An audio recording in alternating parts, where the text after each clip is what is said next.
Piagods na kami.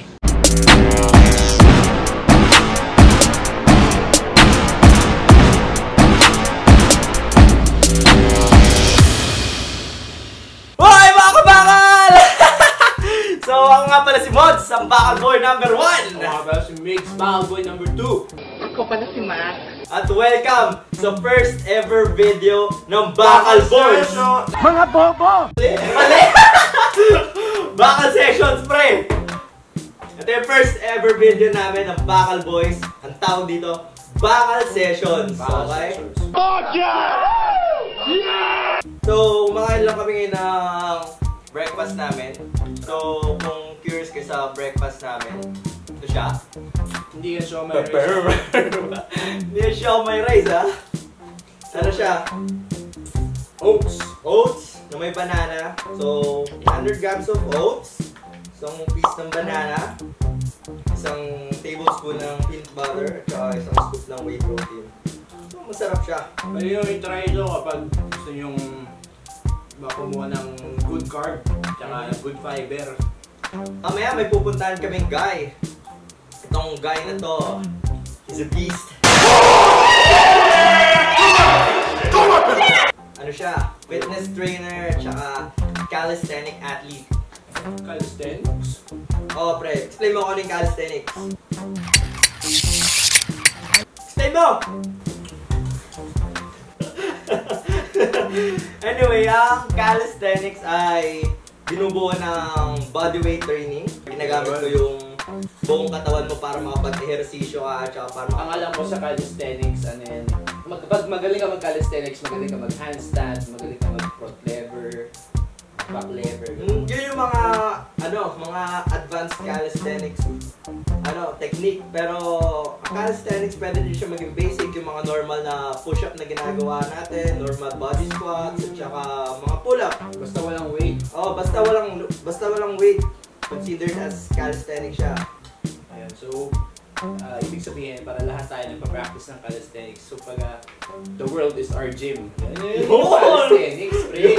The world is our gym. No equipment needed. Yun yung tawag sa calisthenics. Tama. So, ngayon, ubusin lang namin yung breakfast namin siguro.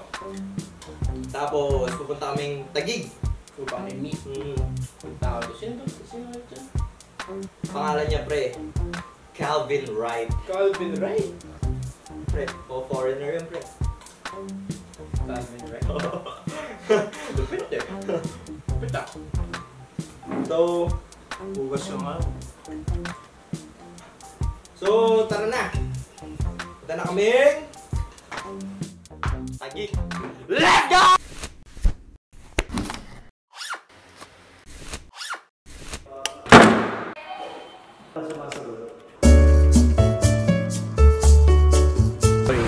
Naglalakad kami ngayon. Punta kami LRT. Medyo mainit ah. Pero okay lang. Para hindi okay. Mainit eh. Hindi okay.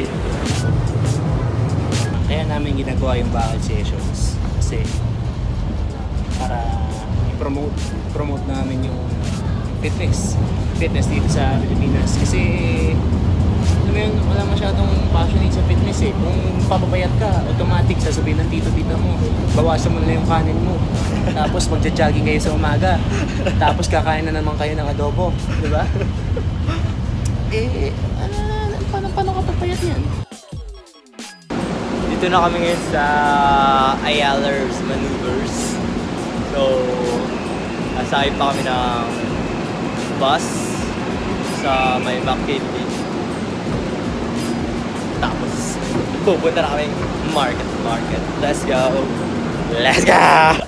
So, may mga pagbabago sa aming plano. Pupunta kami ngayong Mandaluyong sa Gold's Gym Sheridan. Kasi baka umulan mamaya. Kaya ni-request ng aming malupit na coach. Na-request ni Kalvin na doon na lang kami mag-gym, workout. So, see you!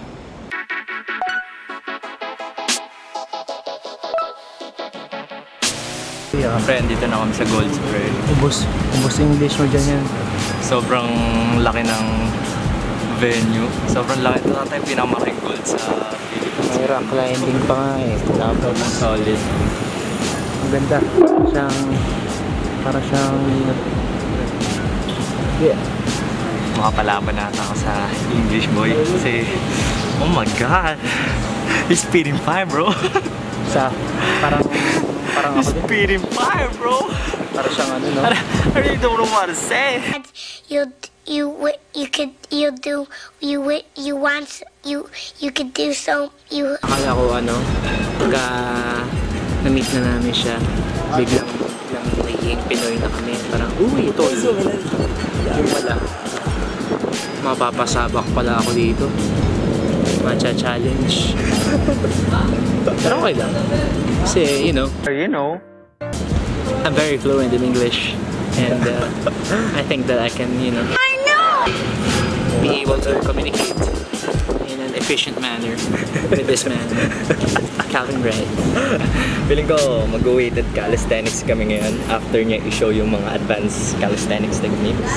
So, hintayin lang natin siya in a while. Starting from now on, the vlog will begin in English language. So, Hoy mga kabakal! Andito na kami ngayon sa Gold's Gym Sheridan. kung saan nakilala na natin ang ating kaibigan, professional calisthenics athlete at practitioner ang ating coach, Coach Kalvin Wright. Hey, what's up? My name's Kalvin Wright. I'm a calisthenics athlete. Been doing it for 3 years. Been doing breakdancing for over 8. And yeah, let's get to it. Let's go! Let's work out! Let's go! Subukan namin ngayon yung mga advanced calisthenics skills at magsisimula kami ngayon sa handstand. So yeah, basically when it comes to learning the handstand, what the most important thing is having a stable core.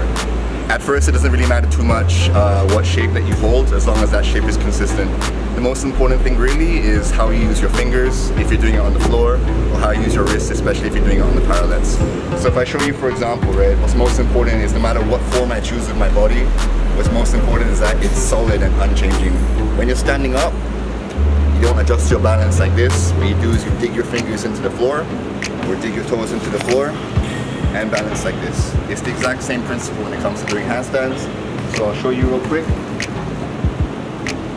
I choose a position, and then I use my wrist to balance. It doesn't matter what position you choose, as long as it's consistent, solid, and unchanging. So, for me, for example, when I first started doing handstands, I did it with an arched back. A lot of people do this because they feel it's the easier position. It's okay when you're first starting, but what's most important is that it's solid and unchanging. So for example, if I'm doing a handstand with an arched back, like this, what's most important is I'm not changing the position from here. It's a solid shape. I'm taking my fingers into the floor, and I'm using that to maintain the balance. Over time, what I do, you learn to adjust and find a better form. But it just comes with practice. So, itatry namin kung kaya namin mag-handstand.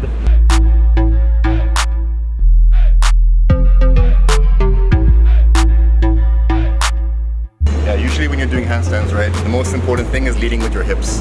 One of the things that I teach people a lot is if you're throwing yourself into the handstand, you're not going to be able to catch it and stick it as consistently than if you were to lean. So what's most important, especially with your setup, is that you really lean the weight into your shoulders and lead with the hips. You'll see when I get into handstand, this is the very first thing that comes up. Alright, so I'll just show you real quick. What I do, I dig my fingers into the floor, I lean forward a little bit, and I lead with my hips. So what I'm not doing,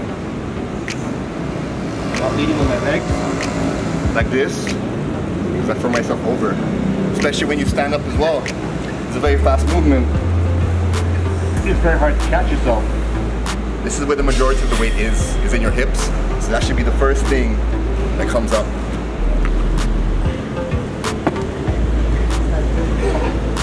So basically one thing, something that I always tell people is even though I started with an arch back, it's a very hard position to hold because your core is elongated. It's very hard to engage your core, and this is where the balance comes from.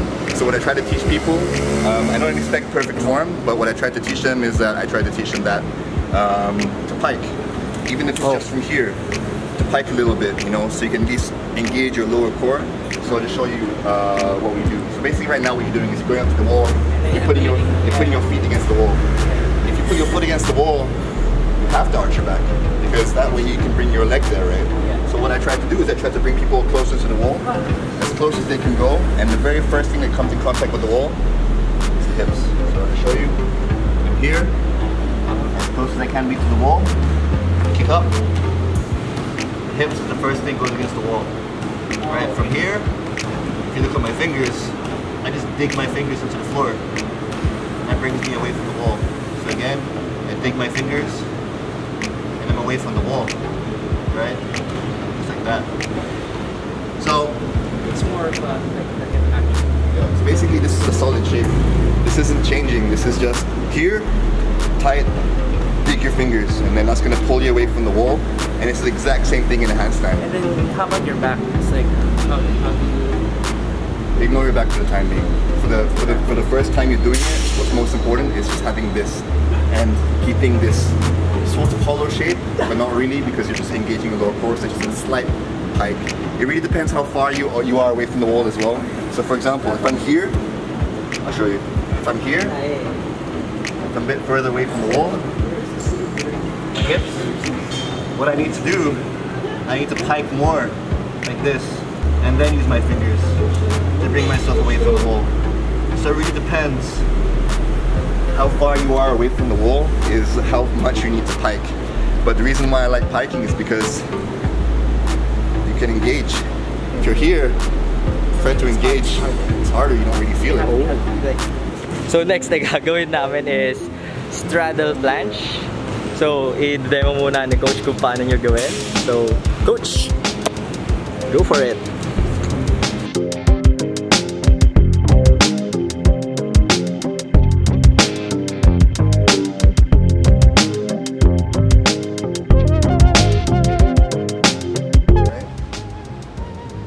This is the problem. You're doing tuck planche.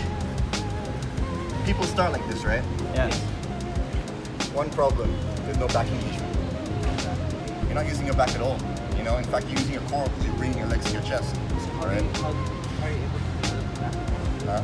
How are you able to do that? Reverse hyperextension. Yeah. The thing is, that's why I never did tuck planche. Because, you know, as soon as you bring your legs out, you're suddenly going from not using your back to using your back. It's a different sensation. You know? That's why for me, I started with straddle. I started with advanced tuck, where my back is slightly engaged from having my legs out, you know. But I never really did tuck planche because it's different, you know.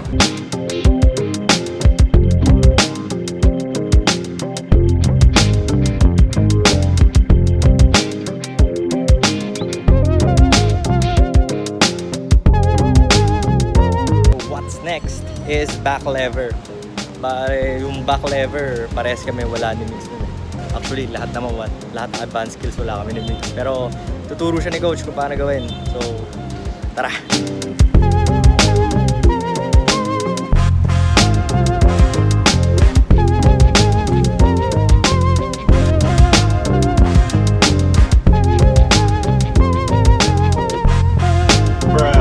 You know, actually, back lever and planche are very much related. The reason being, front delts is what's keeping your body upright. Same way your front delts keeping you upright in planche, and obviously the back as well. So what a lot of people do when they're learning is that they learn skin the cat or German hang, right? Okay.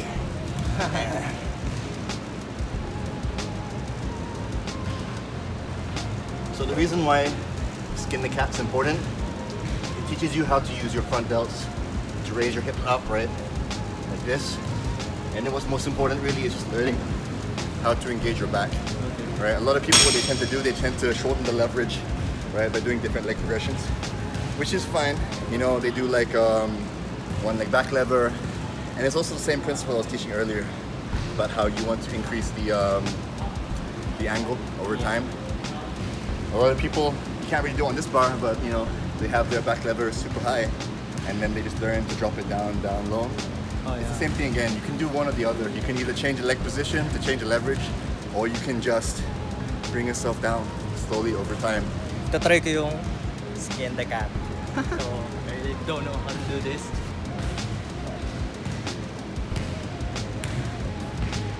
Oh.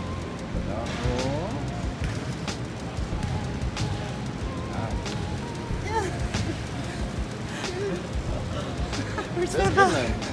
So basically what you did was, you know, when you're coming back up from the skin the cat, you're doing the shoulder engagement, getting ready to do the back lever. Galing ah. Basically, it's a mixture of doing that and then learning to extend your legs. And once you do those things, you got it.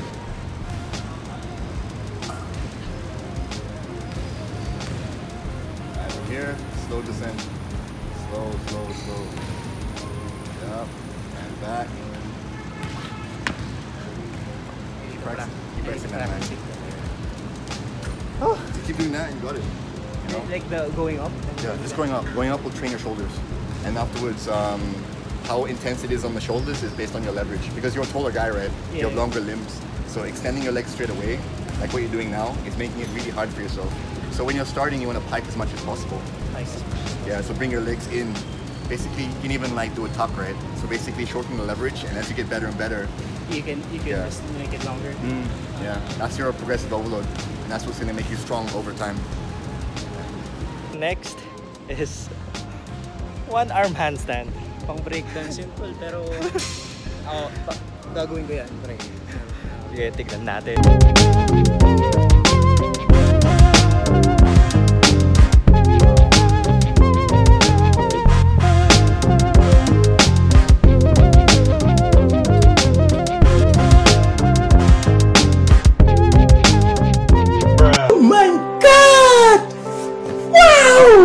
That was easy. So for me personally, I believe that, you know, having the basics down is the most important thing. We have a lot of different movements in calisthenics that people do anyway for conditioning. They're not necessarily skill work.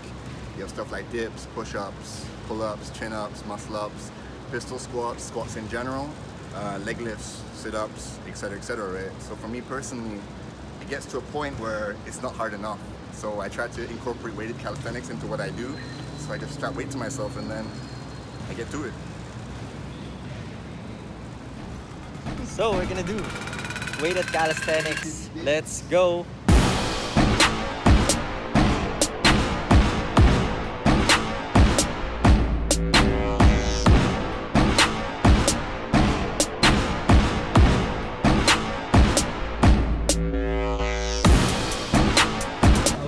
How many plates is that? 5 plates. It's 5 5 plates. plates lang. It's 5 plates lang. Okay.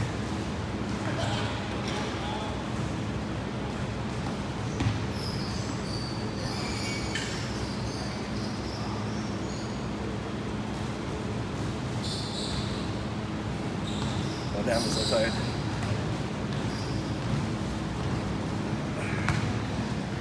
Wow! Ilan na yan, pre? Last set na. 125. 125. 125 ba? 4, 8, 12. 135! 135 pounds. 3 Easy plates. Tapos ito lang yung warm-up set ni Coach Kalvin kanina. Ito na yung max ko. Sana makakaya.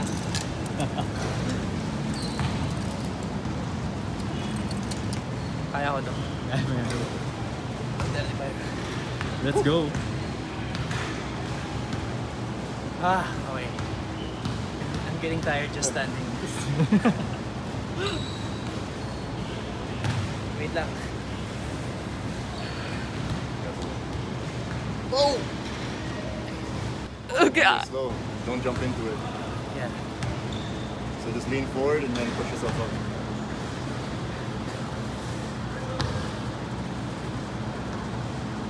Oh my god. Your legs are forward. Huh? Your legs are forward. Wait. I can do one negative at least. Keep your legs behind you. Harley. To help you. Basically, once you're here, Cross your legs. go Cross over your legs. position. So just kind of lean forward. Okay.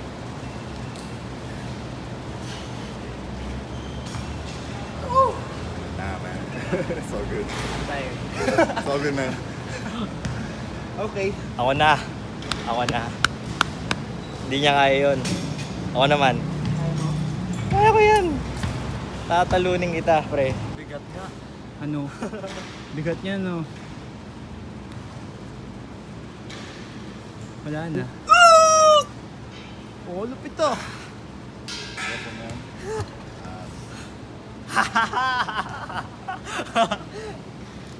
Hindi ko nagawa. Alright, cool. So what we can do next is we can do some pseudo planche push-ups. We just finished doing the dips. So what we do right now is going to focus on the shoulders more by doing some forward leans. And yeah, let's get to it. Basic.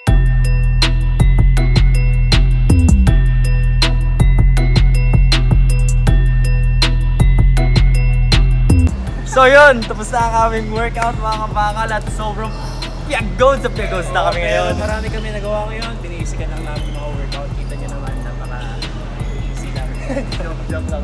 Pero marami kami nagawa yun. Napagod kami at thankful kami na nakasama namin si Coach Kalvin. So kung gusto nyo makikita si Coach Kalvin's future, follow nyo siya. So where can you follow me? Yeah, so I have Instagram. You can follow me there at kg.kalaban. Also shout out to my friend Matt. He's part of Masiv Sportswear, clothing and apparel. Give him a follow on Facebook. And yeah, that's it. Thank you so much, guys. So piyagod na. Piyagod na talaga kami. Pabalik na kaming taft ngayon. Pero nag-enjoy ako. Para mag-lunch. Parang mas malakas naman ako kay Kalvin. Mas malakas ka, pre. Oo, boy. Mas malakas ako sa kanya kumain. Mas malakas din ako matulog doon, pre. Sabi niya pala, naghahanap siya ng person na nag-weighted calisthenics din. Na as in super heavy, like 6 plates, pataas yung dips or pull-ups, triple the body weight. Can contact us and then endorse ka namin. endorse ka lang namin sa kanya. Kasi naghahanap siya ng mga taong kaya mag-weighted calisthenics Kami din. sasali kami doon pero hindi pa namin kaya eh. So, training muna kami. Pero kung kayo, featherweight. oo. Pero kung kayo, kaya nyo na, edi, why not? Diba? So, ngayon, uwi kami pero kakain muna kami.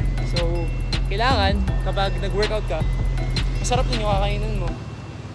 Masarap na nutritious na may gains, may protein. High quality protein dapat. So, kain na muna kami.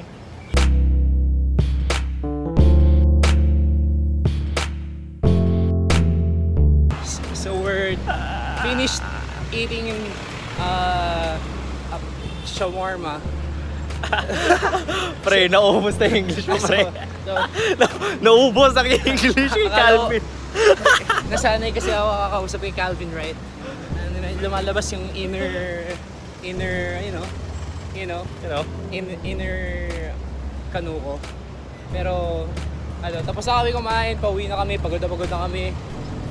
Nag-enjoy kami ngayon marami kami natutunan sa calisthenics, sana kayo din. And sana try nyo ma-apply. Gusto nyo matutunan ng calisthenics, huwag kayong mahiya i-message si Kalvin o kaya kami. Tapos, ayan. So, sana marami kayong natutunan. At saka, huwag nyo kakalimutan mag-like sa video ito at mag-subscribe sa channel namin. Bakal Boys, let's go!